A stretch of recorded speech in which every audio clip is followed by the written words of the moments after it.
Hi friends, అవాజు ఈరోజు మనం ఈ వీడియోలో మహబూబ్నగర్ జిల్లా కేంద్రానికి 28 కిలోమీటర్ డిస్టెన్స్లో ఉన్న కోయిలకొండ మండలంలోని ఆచార్యపుర గ్రామంలో వెలిసిన కోయిలకొండ వీరభద్ర స్వామి ఆలయానికి సంబంధించిన సంపూర్ణ చరిత్ర గురించి ఈ వీడియోలో మాట్లాడుకునే ప్రయత్నం చేద్దాం.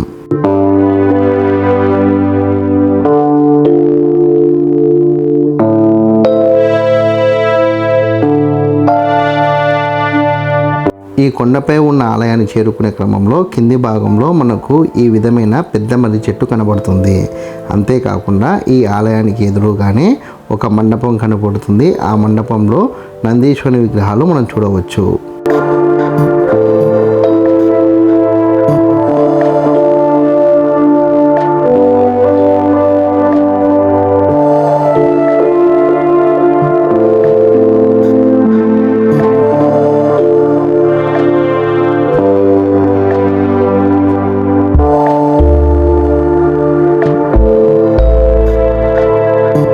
మనం వీరభద్ర స్వామి ఆలయానికి కొండపైకి చేరుకున్న తర్వాత లోపల ఉన్న ఆలయ క్రమం ఈ విధంగా ఉంది.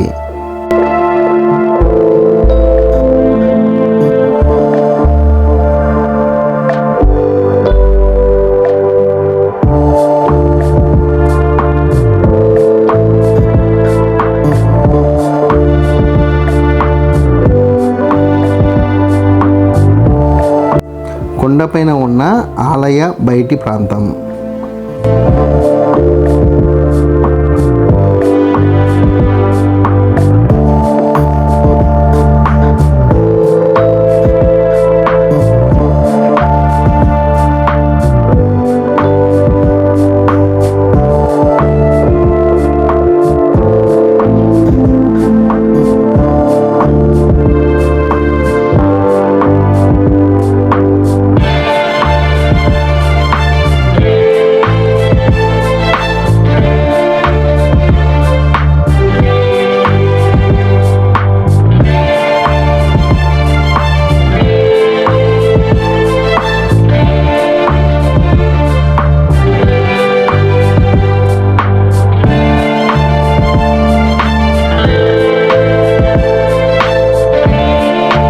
ఈ వీరభద్ర స్వామి ఆలయానికి సంబంధించిన చరిత్రను పరిశీలిస్తే కనుక ఆదిశైవ వంశస్థులైన తమ్మలి వీరయ్య శర్మను స్వామివారు స్వయాన వాక్కు అంటే శబ్దరూపకంగా సాక్షాత్కరించి నేను వెలిసిన ప్రదేశంలో నాకు గుడి కట్టి నాకు పూజలు చేయాలని చెప్పి పెద్ద పెద్ద శబ్దాలు చేస్తూ బయలుదేరాలని అర్చకుడితో పాటు ఈ గ్రామస్తులు శబ్దాలు వస్తున్న దిశను అనుకరిస్తూ వెళ్ళగా స్వామివారు ఇప్పుడున్న స్థలంలో ఏకశిలా రాతిగుండ రూపంలో ప్రవేశించడం ద్వారా ఆ వాక్కు శబ్దం ఆగిపోవడం జరిగింది.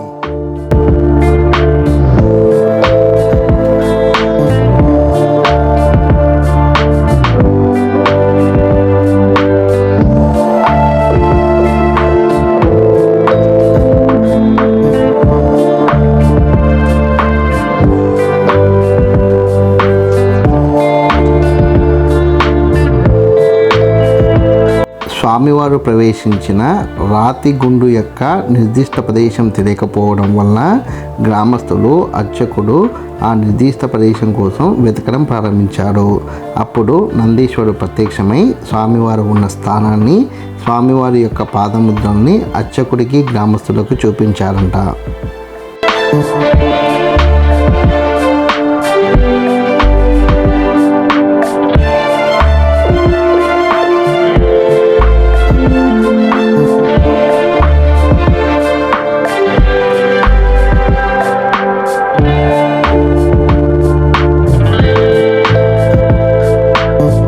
ఇప్పటికీ వీరభద్ర స్వామి కొండపైన ప్రస్తుత దేవాలయానికి పడమర దిశలో ఆ నందీశ్వరుడి విగ్రహం ఉండడం ఇందుకు నిదర్శనం.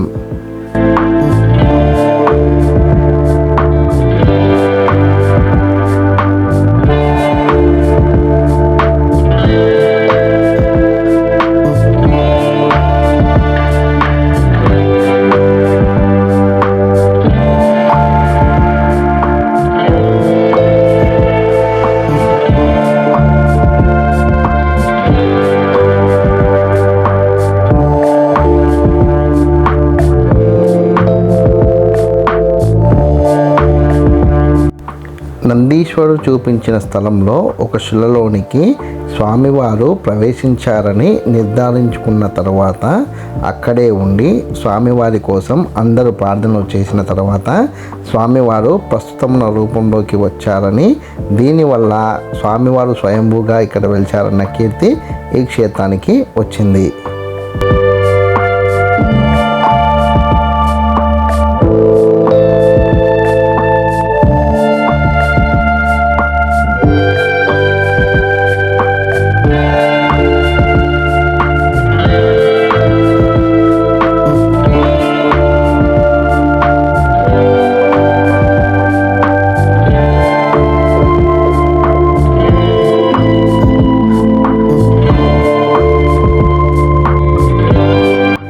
ఈ క్షేత్రంలో వీరభద్ర స్వామి వారు ఎక్కడా లేని విధంగా అత్యంత భీకర ముఖరూపంలో దర్శనం ఇవ్వడం ఈ క్షేత్రం యొక్క మరొక ప్రత్యేకత.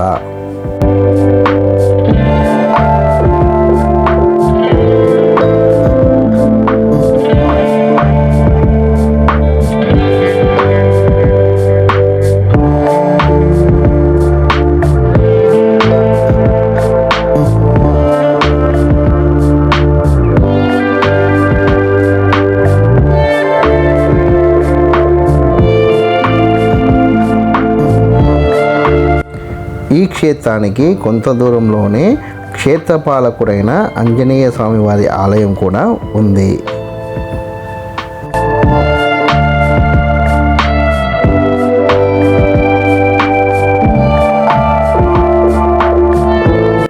ఈ ఆలయం యొక్క నిర్మాణ శైలిని పరిశీలిస్తే ఇక్కడ ఉన్న శిల్పకళ ఆధారంగా ఇది కాకతీయుల కాలం నాటి ఆలయంగా మనము నిర్ధారించుకోవచ్చు.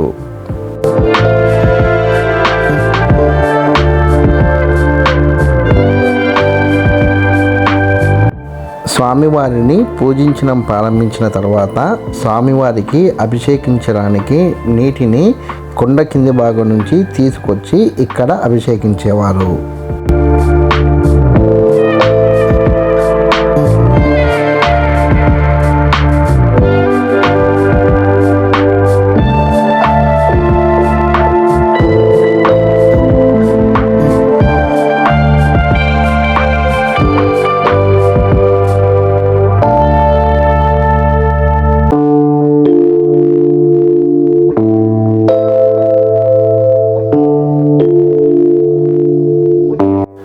కాలక్రమంలో అర్చకుడు కొండపైకి నీటిని తీసుకెళ్ళడానికి ఇబ్బంది పడే సమయంలో స్వామివారిని ప్రార్థిస్తే స్వామివారు అర్చకుడికి కలలో కనబడి గర్భాలయానికి వెనుక భాగంలో బావిని తవ్వమని, అక్కడ ఒక ప్రదేశం వద్ద 3 అడుగులు తవ్విన తర్వాత గణపతి విగ్రహం లభిస్తుందని, అక్కడ ఇంకా లోతుకు తవ్వితే నీరు కూడా వస్తుందని కలలో చెప్పాడు.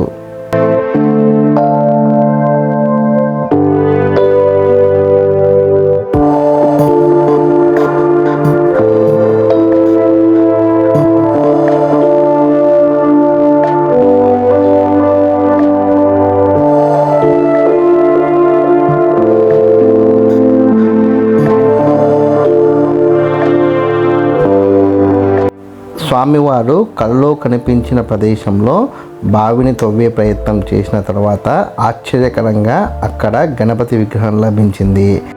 ఇప్పటికీ ఆ గణపతి విగ్రహాన్ని మనము గర్భాలయ వెనుక భాగంలో చూడవచ్చు.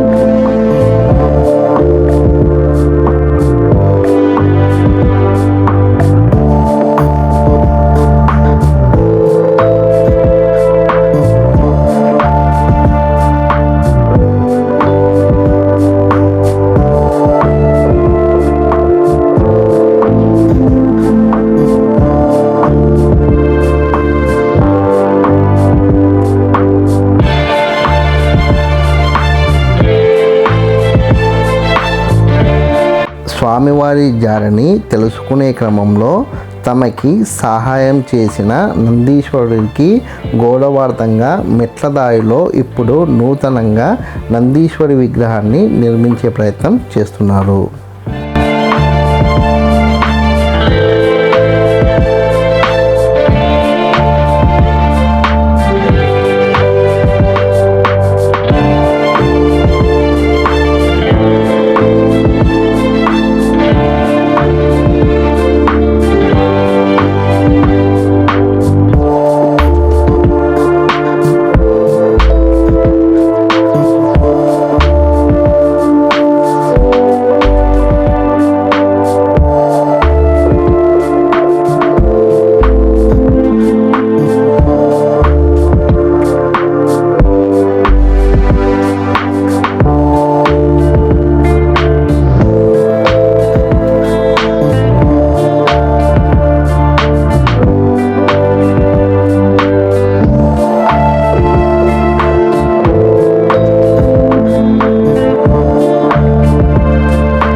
గర్భాలయానికి వెనుక భాగంలో బావిని తవ్వించిన తర్వాత ఆ బావిలో పుష్కలంగా నీరు లభించడం జరిగింది.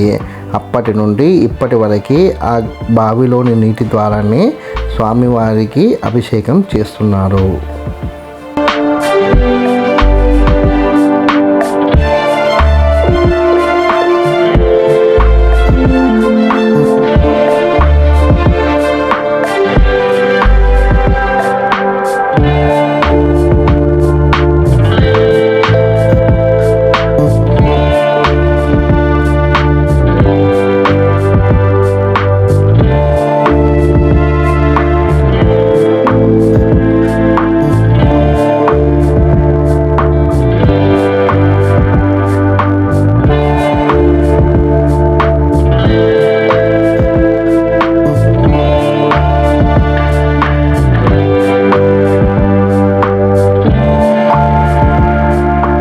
ఈ వీడియో కనుక మీకు నచ్చినట్లయితే లైక్ చేయండి, కామెంట్ చేయండి, షేర్ చేయండి. ఛానల్ మటుకు ఖచ్చితంగా సబ్స్క్రైబ్ చేసుకోండి. జై హింద్, వందే మాతరం.